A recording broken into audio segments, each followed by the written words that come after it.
여기 이 지도는 북괴가 미사일을 발사한, 미사일 도발을 한 그런 것들을 기록해 놓은 것입니다.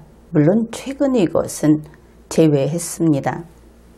일단 보면 처음에 1998년 8월 31일 이렇게 일본을 지나서 갔고, 두 번째 2009년 4월 5일, 그리고 세 번째 2012년 12월 12일, 네 번째 2016년 2월 7일,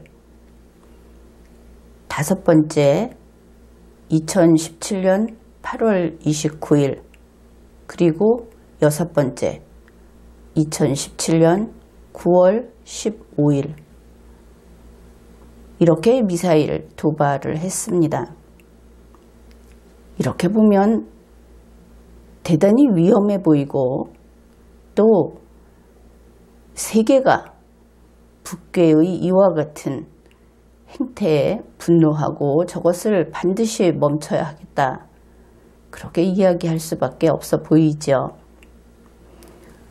그런데 이 모든 위협이 코앞에서 벌어지는 것은 바로 우리 대한민국입니다. 그런데 두고 보면 대한민국보다 오히려 한치 건너에 있는 일본이 훨씬 더 북괴의 미사일에 신경을 쓴다, 그것을 알 수 있습니다. 그러면 왜 그런 것일까? 그 이야기를 해보기로 하죠. 2019년 5월 9일 북괴의 신형 미사일 도발로 현재 각국 군사 당국은 긴장 상태에 빠져 있습니다. 이번 미사일의 사거리가 500km를 넘는다고 합니다. 그런데 이 사거리를 늘리는 것은 북괴가 하려고 하면 할 수 있겠다 싶지 않습니까? 그래서 현재로서는 일본까지 거리가 1000km다. 그런데 이번 신형 미사일이 사거리가 500km밖에 안 된다, 이것을 근거로 일본이 안심할 일은 물론 아니라고 봅니다. 그런데 이와 같은 계속되는 북괴의 도발, 위협, 이것을 어떻게 볼 것인가? 그것은 각 정부와 그 나라 국민이 국방을 어떻게 생각하고 있는가 하는 그 인식에 따라서 달라지는 것이다, 그렇게 볼 수 있을 겁니다. 그러면 우리 대한민국은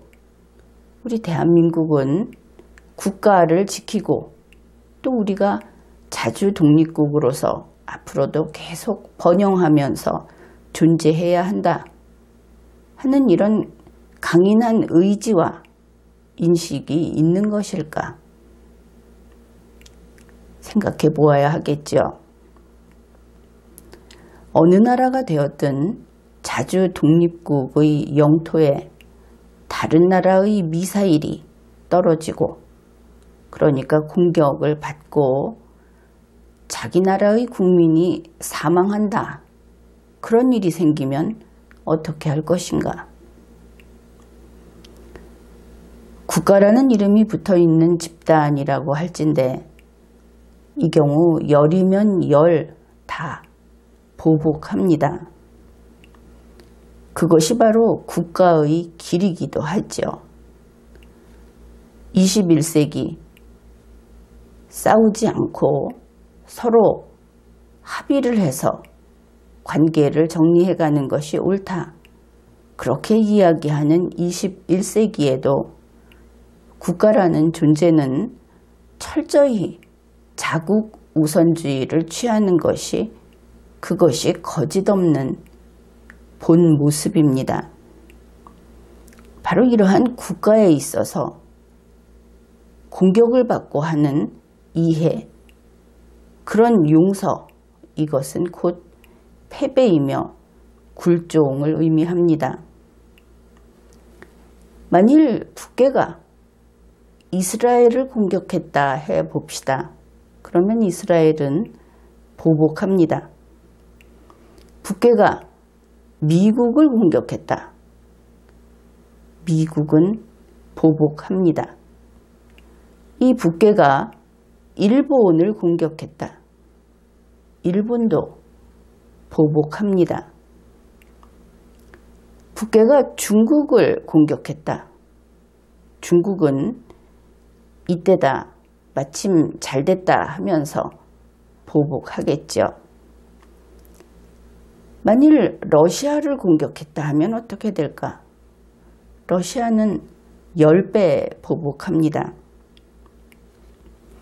물론 일본이나 미국이나 다른 어떤 자유세계의 국가를 생각할 때 이런 경우 대통령들은 꼭 보복을 하고 싶어 해서 그것을 원하고 좋아해서 보복하는 것은 아니다, 이렇게 볼 수 있습니다. 그렇기는 하지만 명예라고 하는 것은 목숨을 걸고 싸워서 지켜야 하는 것이고, 그런 면에서 대통령들은 그렇게 해야 한다, 이런 압박을 받게 되는 것이죠. 이렇게 목숨을 걸고 싸운다, 명예라고 이야기는 안 하지만 주권을 지키기 위해서 싸운다 하는 것이 각 나라의 국민들이 요구하는 수준이다, 이렇게 볼 수 있겠습니다. 이렇게 국가가 싸워야 할 때 공격을 받고도 미소를 지으면, 그리고 용서한다고 하는 비겁한 모습을 보이면, 그러면 그러한 리더는 자기 나라 국민에게 버림을 받게 되어 있습니다. 한국의 경우는 어떤가? 한국도 공격을 받은 경험은 많이 있죠. 북괴의 공격으로 천안함에서 46명이 사망을 했습니다. 물론 한국은 전쟁을 하지는 않았지만 거기에 대응해서 여러 가지 대항을 했습니다. 또 다른 일도 있었고, 어떻든 전쟁은 하지 않았다 하더라도 그때그때 응징을 했습니다. 그리고 보복하겠다 하면서 목표를 세우고 힘을 기르기도 했죠. 그런데 그러던 것이 전면적으로 바뀌어버린 것이 2017년입니다. 지금은 어떤 이야기가 나오느냐 하면은 천안함, 이와 같은 그 북괴의 공격, 이런 것들을 다 지워주자. 그리고 금강산에서 우리 국민이, 민간인이 사살당한 그 일도 그것이 통과 의례다. 사람의 생명이 어디 재물 바치듯이 통과 의례가 될 수 있는 겁니까? 그런데 그렇게 이야기를 하고 있습니다. 나아가서 이제는 6.25까지 잊어버리자, 덮어주자, 이런 이야기도 나오고 있죠. 그런데 그렇게 하는 것이, 그렇게 비굴한 모습을 보이는 것이 남들의 눈에 어떻게 보였을까? 이것은 문제입니다. 바로 그런 행태가 세계인의 눈을 벗어나지 못했다는 것이죠. 그래서 이제는 한국 저 녀석은 좀 찔러도 돼, 좀 때려도 돼, 이런 인식이 박혀버린 겁니다. 비유하자면 문재인 옆을 지나다니는 사람들이 늘 한 대씩 쥐어받고 한 번씩 걷어찬다 하는 겁니다. 그런데 이런 식으로 당하면서 사는 것은 사는 것도 아니지요. 어떻든 우리 한국의 현실은 바로 이렇습니다. 이런 이야기를 하면 어쩌면 문재인은 눈물을 흘리면서 김정은이는 핵이 있는데 그러면 어쩌라고 그러냐, 이런 이야기를 할지 모릅니다. 그러나 정말 할 수 없어서 그랬을까? 그것은 그렇지 않죠. 비록 우리 대한민국은 핵을 가지고 있지 않습니다. 그러나 우리 자신의 주권과 우리의 자주성, 명예를 지키기 위해서 단 한 번의 잽도 허용하지 말아야 하는 겁니다. 국가 간의 문제, 특히 우리처럼 정당한 국가와 불법 집단이 있을 때 불법 집단의 공격을 받고 지면 어쩌나 하면서 미리 주파나를 튕기는 것은 비겁자나 하는 짓이고 천박한 무리나 하는 짓입니다. 일본의 경우는 어떨까? 예상을 한번 해보기로 하죠. 만일 북괴가 미사일을 발사해서 일본 영토에 떨어졌습니다. 그곳을 공격한 것이죠.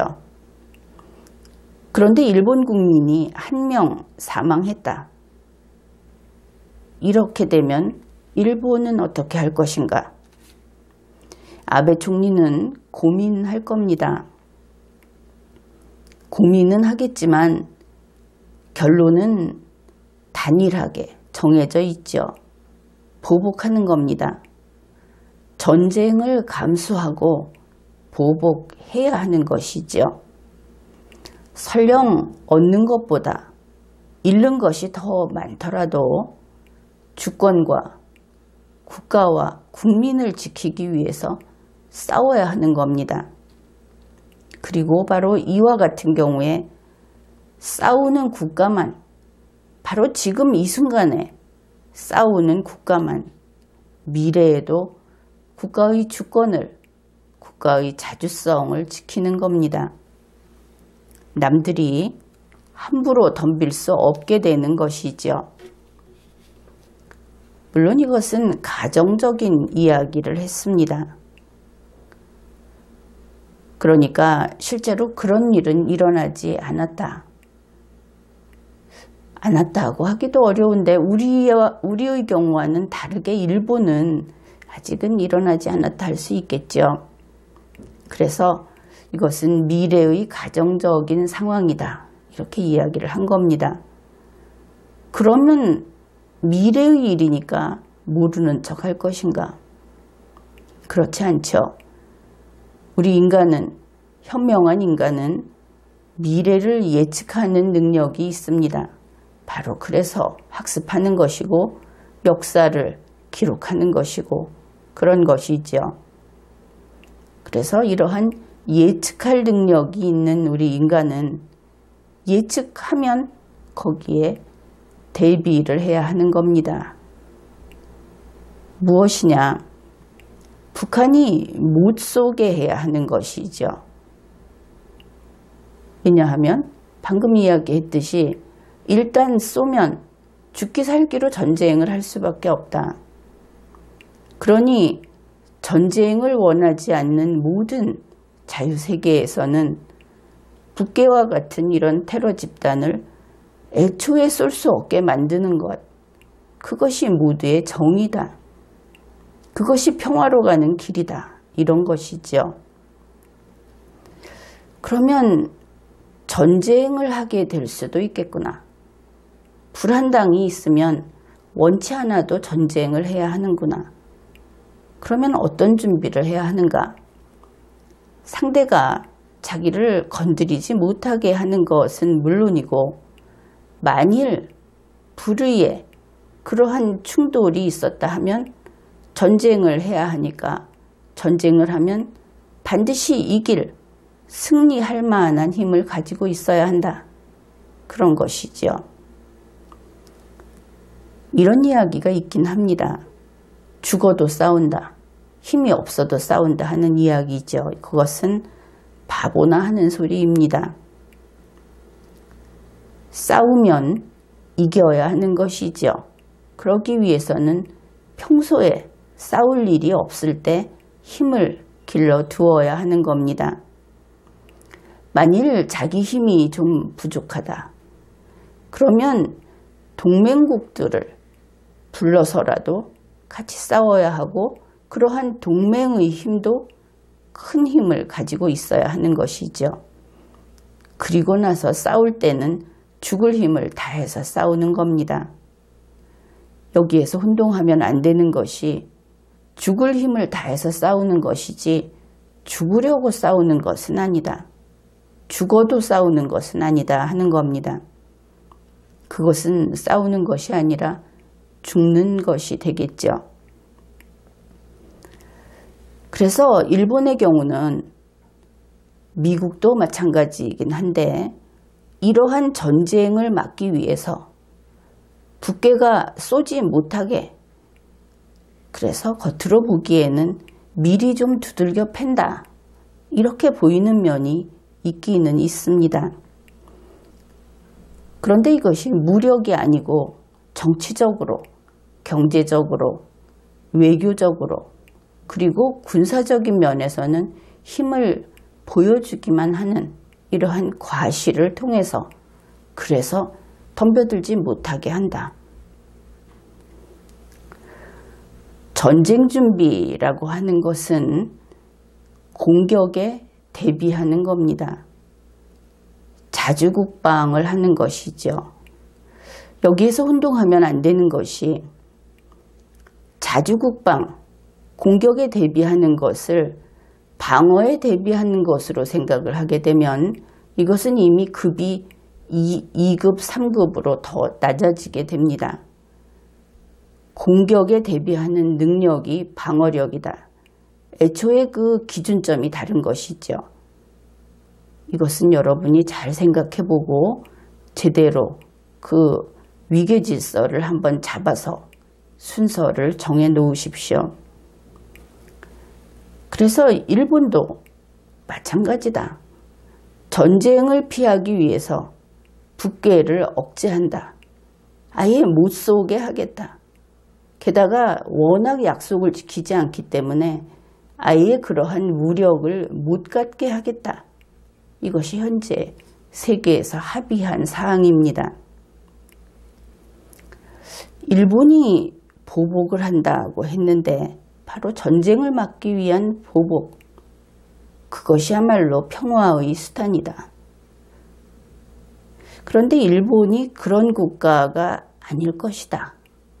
이렇게 생각하는 사람이 있을까 궁금합니다. 그렇게 생각하는, 아마도 역시 또 그런 이야기를 하는 사람은 좌파 쪽에서 나오지 않을까. 워낙 비논리적이니까 그런 생각을 하는데, 그런 말을 한다면 바보냐 하고 물을 수밖에 없습니다. 자기들이 가장 잘 알고 있죠. 100년 전의 일본, 바로 그런 국가였습니다. 일본 제국이었죠. 일본 제국이 어떤 곳이냐? 싸움꾼이었습니다. 어떻든 일본은 북한 미사일, 북괴의 미사일에 신경 많이 쓴다.